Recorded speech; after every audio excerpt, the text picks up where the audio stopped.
आज मैं अपनी नानी के साथ हूँ। मेरी नानी का नाम कैलाश मदान है। वो ब्रह्म कुमारी को मानती हैं। तो आज हम उनसे उनके विचार पूछने जा रहे हैं, मतलब कि वो ऐसे लाइक चलो चलते हैं मेरी नानी इससे मिलने। कैलाश मदान, नानी बताओ आप क्या बताना चाहते बेटे, मैं तो 2013 से शिवानी के द्वारा मैंने ये ज्ञान सुना।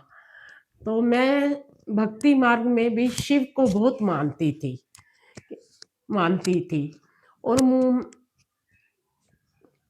फिर मैंने शिवानी का सुन के जिस ऑफिस में मेरी ट्रांसफ़र हुई, कहती हूँ वहाँ भी एक दीदी समर्पित थी, बीके में समर्पित थी।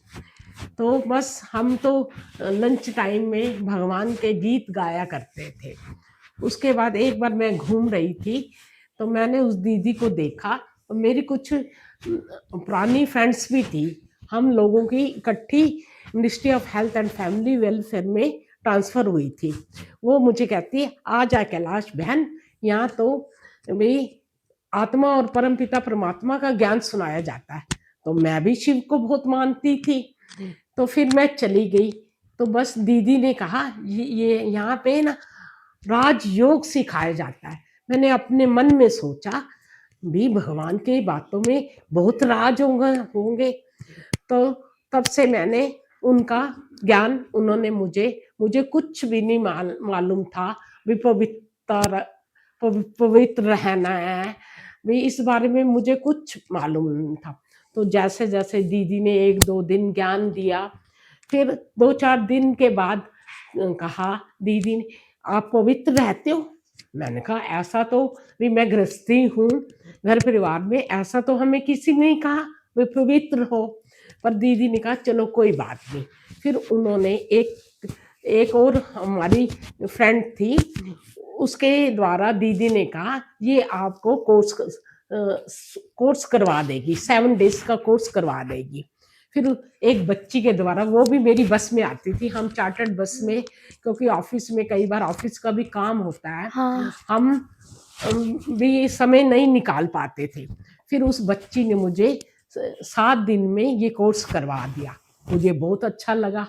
फिर मैं दीदी के रोज 1:30 से 2 बजे हमारी मुरली क्लास होती थी। जिस दीदी के द्वारा मैंने उनका नाम शिल्पा दीदी था, और वो साकेत में दोनों हस्बैंड वाइफ समर्पित थे। कहती हूँ वो वहाँ पे उन्होंने अपना ज्ञान का एक सेंटर खोला हुआ था। तो फिर बस मुझे बहुत ज्ञान अच्छा लगना था। पहला लेसन ही था, मैं कौन मेरा कौन।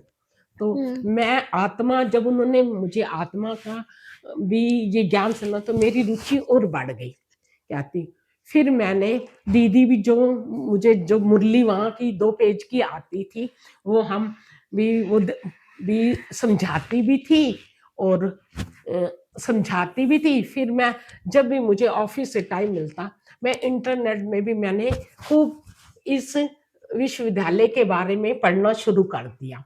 तो मुझे बहुत ही अच्छा लगता था भी ये मेरे शिव, मैं भक्ति मार्ग में भी मैं शंकर को राखी बांधती थी।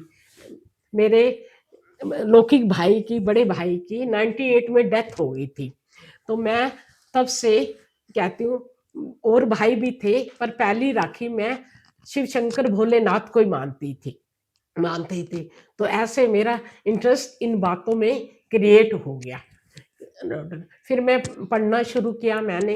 हाँ, दीदी मुझे कहती थी भी पीहू की वाणी होती है, पीहू से भी दीदी दादी बहुत, वो दीदी और दादी बहुत डरती थी। मुझे इस बात की भी बड़ी हुई भी ये पीहू कौन है। कहती हाँ दीदी, वैसे जो भी मुरली समझाती थी, चाहे 2 पेज की होती थी, वो भी हमें बहुत अच्छी तरह से वो करती थी। तो ऐसे समय बीतता गया वहाँ पे। फिर दीदी हमें एक कॉन्फ्रेंस के उसमें भी, पहले साल ही हमें वहाँ पे मधुबन लेगी। वहाँ हमने एक कॉन्फ्रेंस थी ज्ञान सरोवर में, और पांडव वन में भी हमें दीदी लेकर गई। तो हमें वहाँ जाकर भी बहुत अच्छा लगा। पर फिर जब मैंने मुरलियाँ दीदी के भी द्वारा भी जो सुनी, और फिर मैं इंटरनेट से निकाल भी लेती थी कॉपी, तो उसमें ये लिखा था भी ब्रह्मा की फोटो भी नहीं रखनी, भी ब्रह्मा जो दादा लेखराज थे, ब्रह्मा की फोटो भी नहीं रखनी। तो ये मुझे ये बात की भी नहीं समझ आती थी, जब शिव भगवान ने ब्रह्मा के तन में ज्ञान दिया तो उनकी फोटो क्यों नहीं रखनी। हाँ, तो उसमें जब दीदी ने मुझे कहा था पीयू की वाणी, तब उनके साथ सेवा राम जी के बारे में मुझे कुछ पता नहीं था। भी यज्ञ में ये 1936 से यज्ञ स्टार्ट हुआ था, और जो ब्रह्मा बाबा थे वो हीरो के व्यापारी थी, और उनका भक्ति में भी उन्होंने 12 गुरु किए हुए थे, और भक्ति में ईश्वर को भी प्राप्त करने की उनमें बड़ी लालसा थी। तो रिश्ते में शायद ब्रह्मा बाबा की जो वो 2 माताएं थी, भी मुंह बोली बहनें या रिश्ते में बहनें लगती थी कहती। तो उसमें जैसे ये प्रकृति और परम पुरुष का ही खेल है, प्रकृति का भी है खेल, भी जो हमारा शरीर बनता है वो प्रकृति 5 तत्वों के द्वारा ही बनता है, पृथ्वी, जल, अग्नि, वायु, आकाश। वो हमारा शरीर जो उससे बनता है, शरीर का विनाश हो जाता है और आत्मा का कभी विनाश नहीं होता। आत्मा अजर अमर अविनाशी होती है। फिर भी हम 4-5 साल कहती हूँ, फिर भी मेरे क्वेश्चन भी मैं दीदी से पूछती थी, दीदी कहती थी तू अपने आप को आत्मा समझ, कहती हूँ, और अमृत वेला किया कर या कुछ है, मुझे कुछ नहीं पता था। मैं अपना अमृत वेला भी सुबह मैंने शुरू कर दिया, ऑफिस में भी जाती थी, तो मैंने अपना अमृत वेला भी कुछ 6 मंथ मेरे अंदर इतनी खुशी चढ़ी भी। और शंकर में राखी भी बांधती थी, मैंने अपना भाई के रूप में भी उनको माना हुआ था, तो मेरी खुशी बढ़ती गई। फिर भी देखो कुछ फिर भी सवाल रह जाते हैं कि कई बातों की वहां पे समझ नहीं आती थी, इसलिए मैंने घर में भी अपनी बेटी को बेटी रूपी आत्मा, हस्बैंड रूपी आत्मा, मेरे हस्बैंड भी शंकर को बहुत मानते थे, पर वो ये ज्ञान वाली बात को नहीं मानते थे, कह रहे सभी ऐसे हैं, सबके धंधे हैं, ये सबकी दुकानदारी अपनी अपनी है। मैंने कहा नहीं, ये मेरे बाबा की दुकानदारी नहीं हो सकती, इसमें बड़े राज भरे हुए हैं। फिर खैर वो दीदी दीदी दूसरे ऑफिस में चले, फिर भी हम उनके विशाखात में महीने में एक बार चले जाते थे। फिर दीदी की भी ट्रांसफर हमारे ऑफिस से होगी, तो वो हफ्ते में एक बार आती थी, अपनी कुछ जूनियर को वो भी थर्सडे के थर्सडे वो भेज देती थी। वो बच्चियां भी हमें ज्ञान मुरली सुनाती थी, फिर वो हमारे से क्वेश्चन भी पूछती थी, तो मैं बड़ी अच्छी तरह पढ़ती थी मुरलियों को, मैं जानते। जब उन्होंने कहा भी ये आत्मा और परम पिता, इसकी लालसा मेरे में बढ़ गई, पर वहां पे भी भोग लगाना, और कहती हूँ जैसे वहां भक्ति मार्ग का था सब कुछ, ये मुझे बाद में पता चला।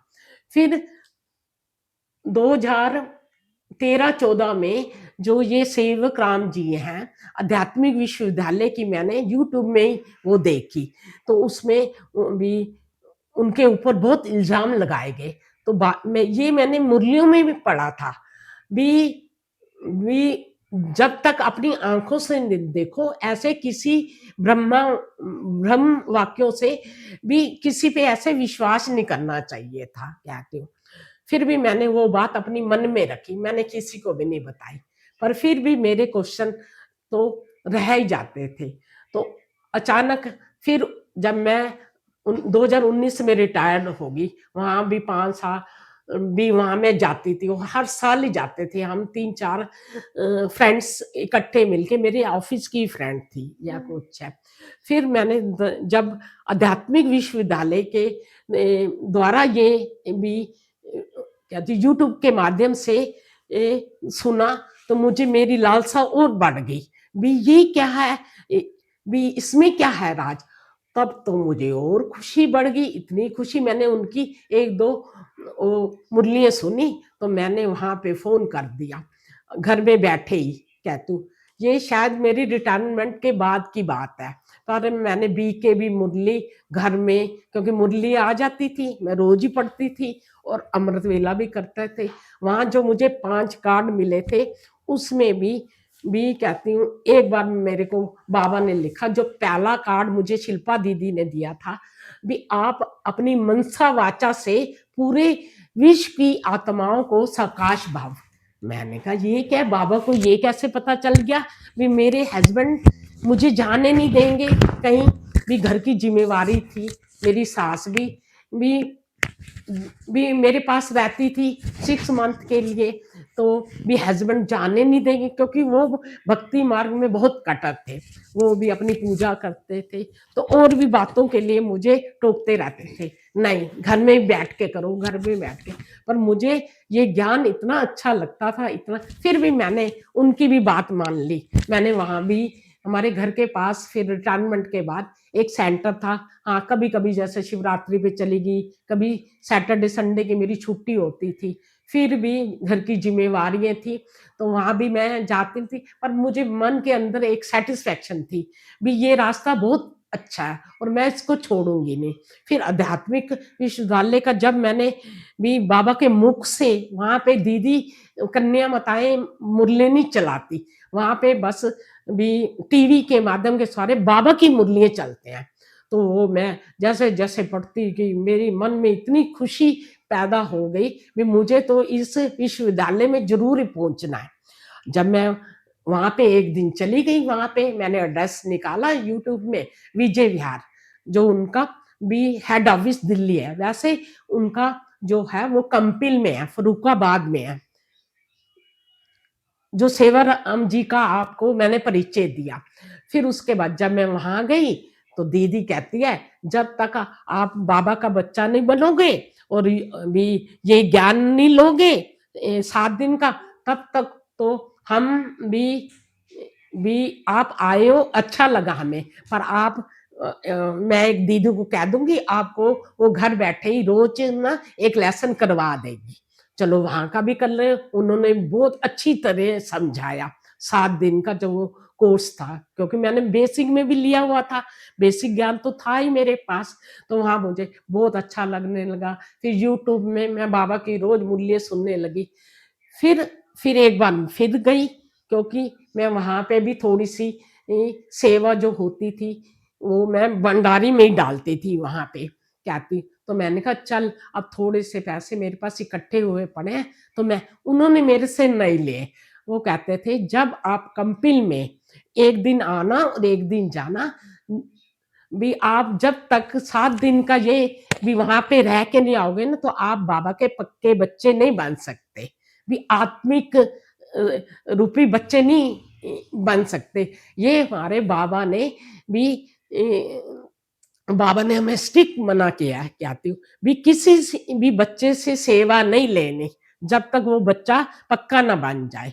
उसके बाद चाहे वो 10 रुपए दे, 100 रुपए ले, किसी भी आत्मा को ये नहीं कहना भी मांगना नहीं है, मांगने से मरना भला। उस भी आध्यात्मिक विश्वविद्यालय की दीदी ने मुझे बताया।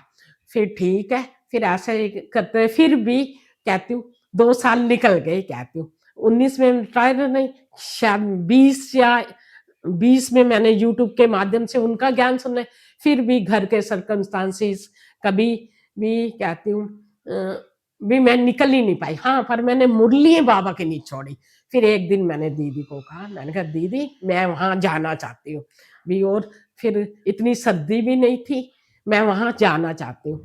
दीदी कहते नहीं अभी मत जाओ। मैंने कहा नहीं दीदी, अब बाबा का ये संकल्प है, मुझे बाबा का, क्योंकि आगे आगे मैं मुरली में पढ़ती थी, बहुत समय भी खराब आने वाला है, तो मैंने कहा भी दीदी मेरी एज भी बढ़ रही है, कहती हूँ तो मुझे तो जाना है। और इधर से मेरे हस्बैंड ने भी मुझे परमिशन दे दी वहां जाने की। मैं अपना कहती हूँ वहां पहुंच गई। वहां भी मैंने भी एक दिन आना, एक दिन 7 दिन वहां पे मुझे कहा बाहर नहीं देखना, और इसके बाद भी 7 दिन के कोर्स के बाद आप फिर कंपिल में आना, जो कंपिल में भी द्रौपदी कुंड है, बाबा की बहुत यादगार है भी। जब महाभारत में भी 5 पांडवों ने भी वहाँ पे भी विगुप्त रूप में निवास किया था। हाँ, द्रौपदी की भी हमने महाभारत में टीवी के द्वारा रामायण की भी थोड़ी-सी भी कथा कहानियाँ सुनी हुई थी, ऐसा तो है नहीं। और फिर मैंने ओम नमः शिवाय की माला भी बहुत करती थी। पर मुझे शिव शंकर भोलेनाथ के बारे में इतना नहीं पता। ये ज्ञान ही सच्चा है। और जिनके द्वारा हमने ये, उनका नाम था वीरेंद्र देव दीक्षित, और वो कंपिल में उनका जन्म हुआ था, उनका ननिहाल। पर वो भी उनको भी आध्यात्मिक की बड़ी चाह थी। फिर मैंने उन्होंने एक दिन मैंने उनकी जीवन की कहानी सुन ली। तो अब तो मुझे भी 23 में फिर मैं बाबा का पक्का भी बच्चा बन गई। और मैं चाहे आप सोते जागते, मेरी तबीयत ठीक हो ना मैं अमृत वेला छोड़ती हूँ, और अपने आप को आत्मा समझ उस प्रभु को याद करती हूँ। और पढ़ाई तो अब पूरी हो गई है।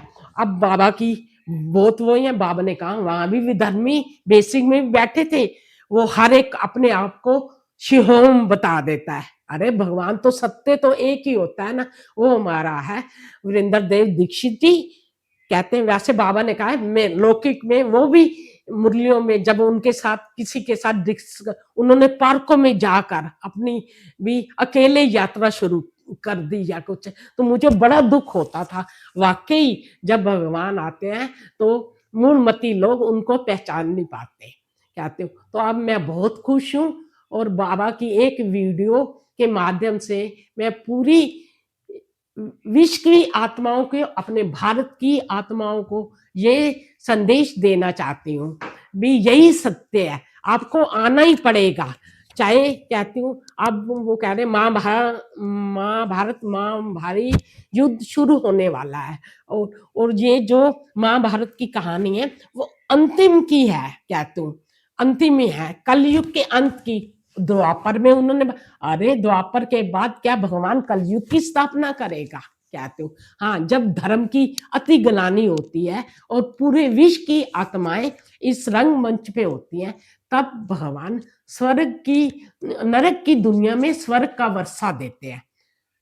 भी आत्मा ही पतित बनती है और आत्मा ही पावन बनती है। तो मैं अपने आध्यात्मिक विश्वविद्यालय की एक वीडियो के माध्यम से सबको संदेश देना चाहती हूँ भी आप सच्चा सच्चा भगवान आया हुआ है, सच्चा सच्चा हमारा देवों का देव महादेव आया हुआ है, कालों का काल महाकाल आया हुआ है। हाँ, दादा रेख राज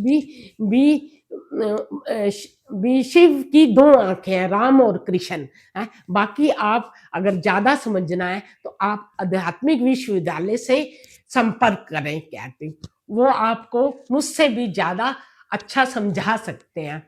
ओम शांति, ओम नमः शिवाय शिवाय।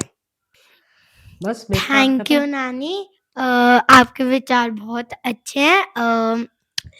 अगर आपको ये वीडियो अच्छी लगी तो लाइक शेयर और सब्सक्राइब कर देना, ऐसे ही हम और वीडियोस बनाते रहेंगे।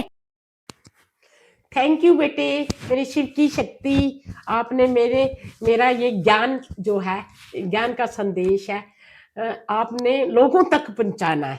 तो मैंने आपको अपना भी मीडिया बना लिया, कहती हूँ। और आप वैसे भी शिव की शक्ति हो, बाबा ने मुझे कहा है।